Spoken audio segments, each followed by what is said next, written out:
Well, welcome again to another episode of our Deliverance Telecast.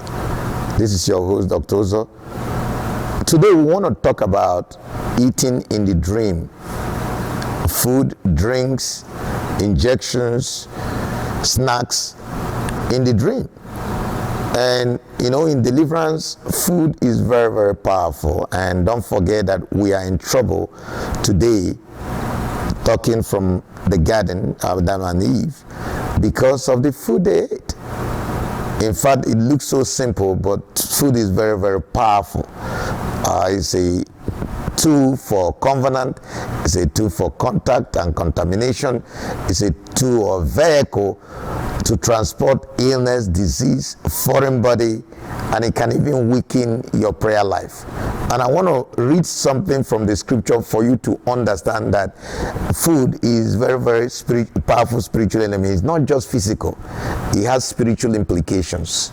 So we want to talk about how to stop eating in the dream. Even my grandmother, who didn't go to school, who didn't really know anything about the Bible, actually doesn't want his grandchildren to eat in the dream.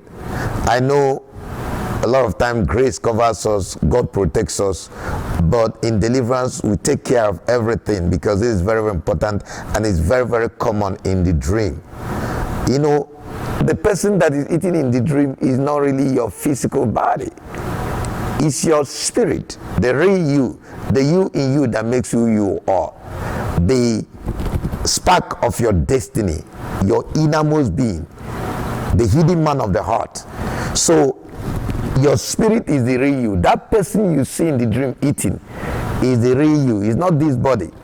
In fact, this body may eat and nothing happens, but the spiritual food is much more powerful. Remember, anything spiritual is supernatural.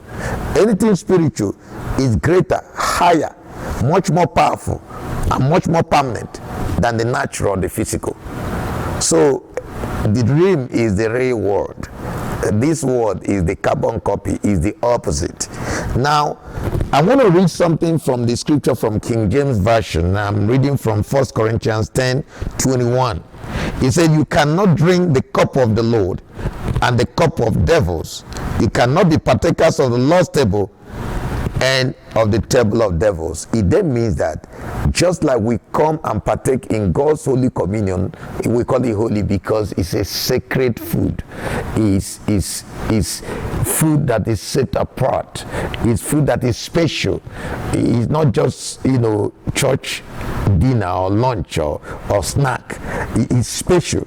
Well, the same way, spiritual truth is parallel. On the other side, the negative supernatural, food is also important to them. And that's why they can use it to contaminate people, pollute life, pollute destiny, cause trouble, cause hindrance, hinder progress, hinder breakthrough, and hinder the plan and purposes of God. Sometimes people will want to go to an interview just remembering that they ate in the dream. When they go to that interview, everything scatters, everything shatters. There's all kind of hindrance. But remember that every child of God is blessed, but the enemy brings curses. Curse is a counter force to blessing. Curse is punishment. So eating in the dream, more or less, is a curse. But we take it casually because, God covers us by grace. Now, there are different implications of eating in the dream. One of them is that it's a vehicle for contamination. It can stop or hinder or weaken your prayer life, which is important. One of the things the enemy does is to cut you off from your source, from prayer. And he knows that when you are cut off from prayer, or if you are weak in prayer, you become more vulnerable. Attacks become more prominent, especially in the dream. Because the Bible says, while men slept, the enemy came and sowed tares. So planting food in the dream is part of sowing the proverbial tare in the Bible. So another thing eating in the dream does is that I have seen it cause sicknesses and disease, especially fibroid, tumors, cancers, growth, unusual, unexplainable sicknesses, including multiple sclerosis, things like Down syndrome. I've seen it, the leukemia, blood diseases, because anything that is planted in your body is in your spirit, and it is spirit that rules the body, heals the body through the mind. So your spirit is the engineer of your life, is the trigger of your destiny, is the spark of life. So anything that happens in your spirit, don't take it lightly. We take these things very casual, and with like a daisical attitude. Another thing eating in the dream can do also is to put a tracking and tracing foreign body, what I call demonic gadgets, into people's body. I've seen in deliverance people vomiting scorpion, people vomiting roaches, different kind of object. How did it get there? Because of eating in the dream. In fact, there's a case of a lady who was looking for a baby, and every time she does this scan, abdominal scan, and everything was fine for 4 consecutive years.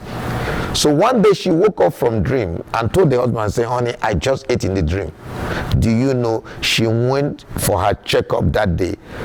In the hospital, the scan revealed fibroid overnight, just because she ate in the dream. Well, a lot of people may not make the connection. I've also seen people who ate in the dream.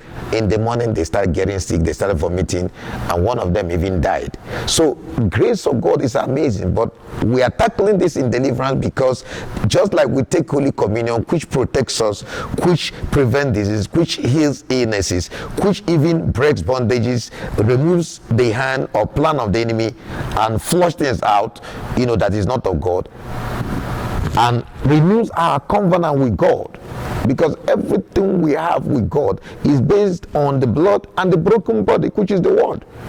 We overcame by the blood of the Lamb and the word of our testimony. Truth is parallel.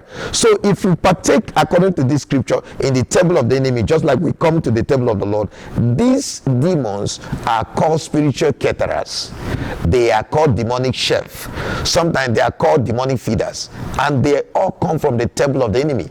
And because food is so powerful and a powerful instrument of bewitchment, both in the spiritual and in the natural, the enemy made it in such a way that every demon can feed people in the dream, from idol to strong man to familiar spirit to witchcraft spirit to Ashmodi to sexual demons to even demons of addiction. They feed people in the dream and make them eat things that are not even food. I've seen people addicted to eating sawdust, some people eating cement. I've seen people addicted to eating paper, addicted to eating erasers, addicted to eating all kinds of things that are not food. These are all handwork of the enemy. So how do we now deal with this issue? Well, not only do we cast out the demon, disconnect, dismantle, divorce you from this demon, but also Holy Communion is very, very important. If you are feeding in the dream, you cannot partake in the table of the Lord or have the mark of the Lord, and the enemy will give you his own food or his own mark. One of the ways is to use the Holy Communion. Take the Holy Communion, flush everything you've eaten in the dream, flush every foreign body, flush every foreign object, invoke the power of the blood, and your covenant rights as a child of God. Use your authority and dominion, and then get the demon out. Sometimes it's not just one prayer. You have to pray it continuously, because some of these demons, especially the familiar spirit type, they are very, very stubborn. And you might also ask me, why is this oppressing believers? Well, if you are not prayerful, if you are weak in the spirit, if you are negligent, and if you don't do worship and do some of the things I've already enumerated that will prevent the enemy from coming back or keeping the enemy at bay, if you are not doing them, then it's really hard, because the enemy is relentless. So if you don't engage in these exercises, prayer, fasting, Holy Communion, it's a very powerful tool in deliverance, and I can't say it enough, because we are talking about food. It's very, very important, because we have to talk about the lost food and the food on the other side, negative, supernatural. So if you really want to get deliverance, you've tried everything, on your own and the enemy is still persisting and so on, that means self-deliverance is not the answer. That means you need help. That means there's altar that is involved, there's a strong man, there's a stronghold, and you need backup power. You need help. You need prophetic deliverance. So call us. We are available. We are there for you. You know, we have deliverance sessions every Wednesday, 3:30 to 6:30 at Powerhouse 3565 Foster Road, Marietta, Georgia 30008. Thank you. See you in another episode. Bye bye. Make sure you subscribe to our videos if you like us. Thank you.